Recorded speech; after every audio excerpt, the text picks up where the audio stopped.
Eronliklarni to'yini ko'rsangiz, aniq hushingizdan ketib qolasiz. Aniqsa Samarqandliklar. Eshikni tagida ko'pgina mashinalar to'xtab turgan ekan. Oshxona deb o'ylab kiryapman. Yo, bu to'yxona ekan. Uzr, adashibman, men kechirasizlar deb qaytib ketasam, mashinamni ko'rib, "Sen turistmisan?" deb mashinamni oldini to'sib, qo'limdan tortib yurib ichkariga to'yxonaga olib kirdi. Mana bu to'yxonaning stollari avvaldan besab qo'yilmas ekan, bo'm-bo'sh turar ekan. Mana bo'm-bo'sh. Kim kelsa, hammaga bittadan birinchi ovqat hamda ikkinchi ovqat, upakovka qilingan salat, kichkina ko'lacha va yarimta non. Hammaga bir xil mashina qilib tarqatar ekan.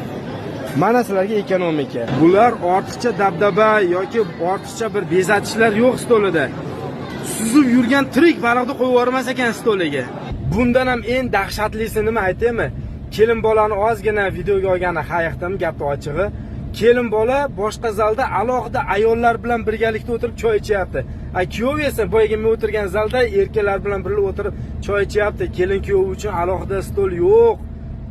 Bu aqlimizga umuman sig'dira olmaymiz. Biz o'zbeklarga to'g'ri kelmaydi. Agar o'zbeklardan kimdir mana shunaqa qilib to'y qiladigan bo'lsa, uni xasislikda, pastkashlikda ayblab o'ldirib yuboramiz uni.